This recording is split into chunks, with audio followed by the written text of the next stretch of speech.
पुराने वक्तों की बात है कि एक गांव में गुड्डू नामी लड़का रहा करता था।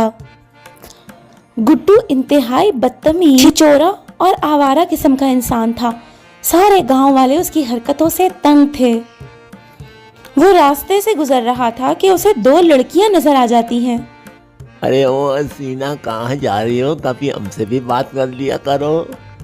अरे चप्पल उठा के तेरे मुंह पे मारूंगी, सारी जिंदगी याद करेगा। अरे शर्म नहीं आती? तेरे घर में माँ बहने नहीं है? शगुफ्ता चल, इसका तो काम ही यही है। अरे हर जगह लड़कियां छेड़ता फिरता है मुआ। आए आए गुड्डू, आज तो तेरी दादी निकली। चल फिर किसी दिन कोशिश करेंगे। गुड्डू का दोस्त पप्पू भी उसी गांव में रहता था, लेकिन पप्पू इंतहाई शरीफ और नेक इंसान था। पप्पू ने गांव में ही किताबों की दुकान खोली थी। गुड्डू पप्पू के पास आता है। अरे पप्पू भाई, कैसे हो? अरे भाई, आज के दौर में भी पप्पू भाई कोई भला किताबें पढ़ता है? अरे तुम क्या किताबों की दुकान लेके बैठ गए? गुड्डू भाई, ये किताबें लोग बहुत शौक से पढ़ते हैं आज भी। वैसे तो मुझे भी अभी किताबें पढ़ना आती हैं। गुड्डू भाई, क्या आप उर्दू भी पढ़ना जानते हैं? अरे उर्दू तो छोड़ो, मैं अंग्रेजी भी बहुत बेहतरीन पढ़ लेता हूँ, जबकि मैं सिर्फ 4 जमातें पढ़ा हुआ हूँ। अचानक गुड्डू की नजर एक किताब पर पड़ती है और उस किताब का उन्वान होता है चुगलखोरी के फायदे। अरे चुगलखोरी के फायदे, ये तो बड़ी बेहतरीन किताब। भाई पप्पू, जरा ये किताब तो मुझे दे दो। गुड्डू भाई, ये किताब चुगलखोरी के फायदों की है, लेकिन खुदारा तुम ये किताब मत खरीदना। तुम्हारी वजह से गांव वाले पहले ही बहुत परेशान हैं।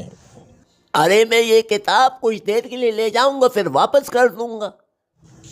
भाई, ये किताब मुफ्त में पढ़ने के लिए नहीं है मेरे भाई।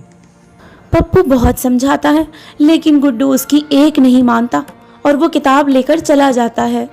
घर पहुंचकर बैठकर सुकून से गुड्डू पूरी किताब पढ़ता है।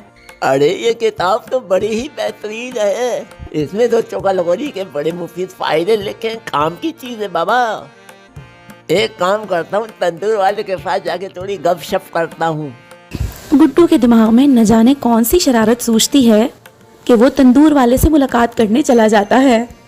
गुड्डू तंदूर वाले के पास पहुंच जाता है और उसके साथ बातचीत में लग जाता है। तंदूर वाला गुड्डू की चिकनी चपड़ी बातें सुन के बड़ा मुतासिर होता है। वरी, तुम तो बहुत अच्छा आदमी है गुड्डू। ये गांव वाले तुम्हारी इतनी बुराई क्यों करते हैं? मेरे को समझ नहीं आता है।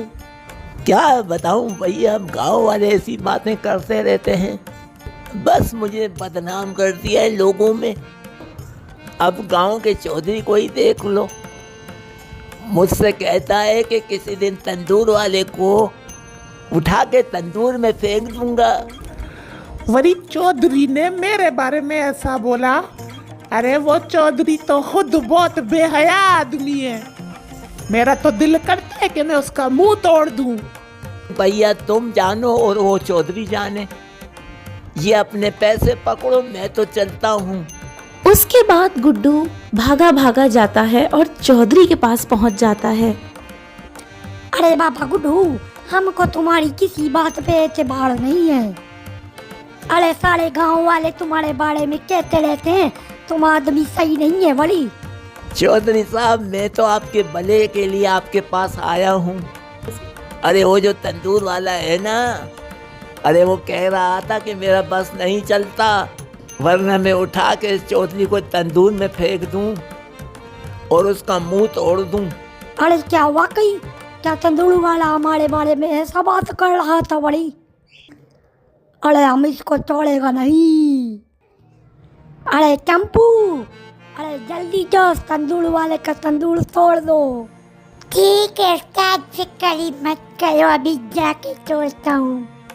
और फिर चौधरी के आदमी जाकर उस बेचारे तंदूर वाले का तंदूर तोड़ देते हैं और दूर से खड़ा होकर गुड्डू मज़े से सारा तमाशा देखता है कि उसकी लगाई हुई चुगली ने ये सब कर दिया।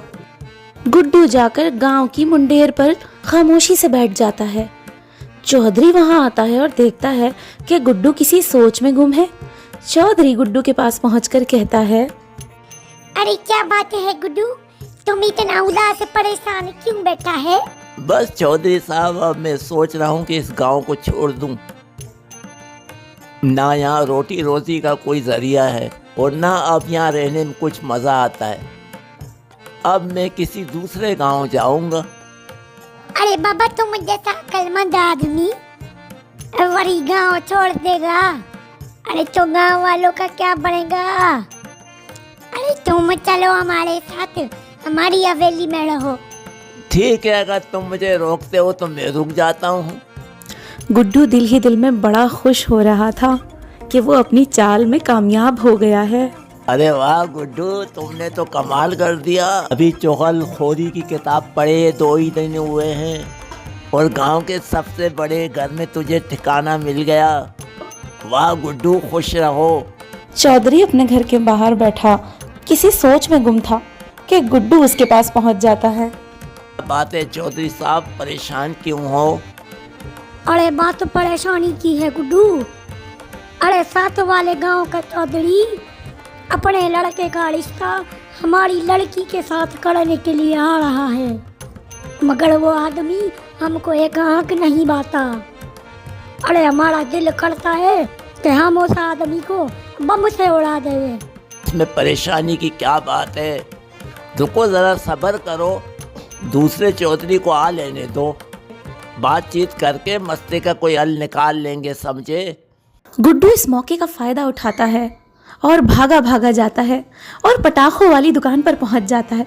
पटाखों वाली दुकान पर पहुंचकर वो दुकानदार से कहता है, भैया कुछ ऐसे पटाखे दे दो जिनकी आवाज़ आसमान तक जाए।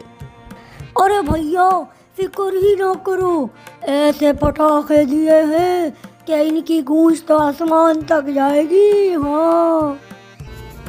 गुड्डू तो वहाँ से पटाखे लेके निकल जाता है, लेकिन पीछे उसका दोस्त पप्पू सारा तमाशा देख रहा होता है। वो समझ जाता है कि दाल में कुछ काला है। वो फौरन पटाखों वाले के पास आकर पूछता है, भाई ये आदमी आपसे कौन से पटाखे खरीदने की बात कर रहा था? अरे भैया वो बंदा तो मुझसे पटाखे लेने आया था। अरे बड़ी तेज आवाज वाले पटाखे लेकर गया है। दुकानदार की बात सुनकर पप्पू को पूरा यकीन हो जाता है कि दाल में कुछ काला है और यकीनन गुड्डू के शैतानी दिमाग में कुछ ना कुछ तो चल रहा है। पप्पू ने सोच लिया था कि अब वो गुड्डू का पीछा करेगा और जहाँ जहाँ गुड्डू जाएगा पप्पू उसके पीछे जाएगा और पता लगाएगा कि आखिर गुड्डू चाहता क्या है। अगले दिन सुबह गुड्डू शहर से गांव की जानिब आने वाले रास्ते पर बैठ जाता है। थोड़ी ही देर में घोड़ा गाड़ी आती है और उस घोड़ा गाड़ी में दूसरे गांव का चौधरी होता है। लेकिन घोड़ा गाड़ी चलते चलते रुक जाती है क्योंकि रास्ते में पत्थरों का ढेर रखा होता है। चौधरी का मुलाजिम घोड़ा गाड़ी से उतरकर पत्थरों का ढेर उठाने के लिए जाता है कि इतने में पीछे से गुड्डू घोड़ा गाड़ी के पास आकर खड़ा हो जाता है और वही तेज आवाज वाले पटाखे ले जाकर जला देता है और जलाकर नीचे घोड़ा गाड़ी में रख देता है। पटाखों की आवाज से घोड़ा तेजी से गाड़ी से छूटकर भागता है और भागते भागते आगे निकल जाता है, जबकि घोड़ा गाड़ी पलट जाती है और चौधरी साहब बुरी तरह नीचे गिर जाते हैं। मलंगू, अरे ओ मलंगू, कहाँ मर गया? अरे मुझे घोड़ा गाड़ी में छोड़ के कहाँ दफा हो गया? अरे मेरी तो हड्डियाँ टूट गईं। किस बदबख्त की शरारत थी ये? पता चल गया ना तो समझ लो इसकी नस्लें उजाड़ दूंगा। अरे चौधरी साहब, गुस्सा क्यों होते हो? अरे तुम्हारे दुश्मन का नाम मैं तुम्हें बता देता हूँ। अरे ये जो अपने गांव का चौधरी है ना, जिसकी लड़की से तुम अपने लड़के की शादी कर रहे हो, अरे उसी ने ये पटाखे पटवाए हैं। मैं किसी के खिलाफ नहीं बोलता। अगर तुम्हें यकीन ना हो तो ये लो, समझे, ये रिकॉर्डिंग सुन लो। उसके बाद गुड्डू अपना मोबाइल फोन निकालता है और पहले चौधरी की रिकॉर्ड की हुई सारी बातें इस चौधरी को सुना देता है। चौधरी उन बातों को सुनकर गुस्से से आग बबूला हो जाता है। चौधरी अपने मुलाजिम के साथ गुस्से में दंदनाता हुआ पहले चौधरी के पास जाता है तो बहुत ही खबीस आदमी है। अरे अगर रिश्ता नहीं करना था तो साफ मना कर देता। रास्ते में पत्थर डालकर और घोड़ा गाड़ी के नीचे पटाखे फोड़कर तू क्या साबित करना चाहता था? अरे क्या बकवास करता है, तुम्हारा दिमाग तो ठीक है। अरे मैंने पटाखे फोड़ा। अरे बाबा अपनी दिमाग का इलाज कराओ। चौधरी साहब, खुदारा आप दोनों आपस में झगड़ा मत करें। मैं आपको बताता हूँ कि असल कहानी क्या है। ये सब कुछ उस गुड्डू ने किया है। वो मेरी दुकान से चुगलखोरी की किताब लेकर गया था और अब उस किताब को पढ़कर लोगों के दरमियान फसाद डाल रहा है। आप लोग उसकी बातों में मत आएं। पप्पू की बात सुनकर दूसरे गांव का चौधरी तो वापस लौट जाता है और रिश्ता करने से इनकार कर देता है, लेकिन पहला चौधरी बहुत खुश होता है। अरे बाबा, ये गुड्डू तो बड़ा फसादी आदमी है। अरे पप्पू बेटा, तुम्हारा बहुत ही शुक्रिया। अरे तुमने हमारी आंखें खोल दी बड़ी। अरे हमको तो अपनी बेटी के लिए तुम्हारे जैसा लड़का चाहिए, हीरे का माफिक। अरे क्या तुम हमारी बेटी से शादी करेगा? चौधरी साहब की बात सुनकर पप्पू शर्मा जाता है और फिर चौधरी साहब गांव वालों को जमा करके अपनी बेटी की शादी पप्पू के साथ कर देते हैं। और आखिर में जीत पप्पू की ही होती है, क्योंकि पप्पू सच्चाई पर था। देखा दोस्तों आपने, जो लोग चुगलखोरी करते हैं उनका अंजाम अच्छा नहीं होता, उनके हाथ कुछ भी नहीं आता।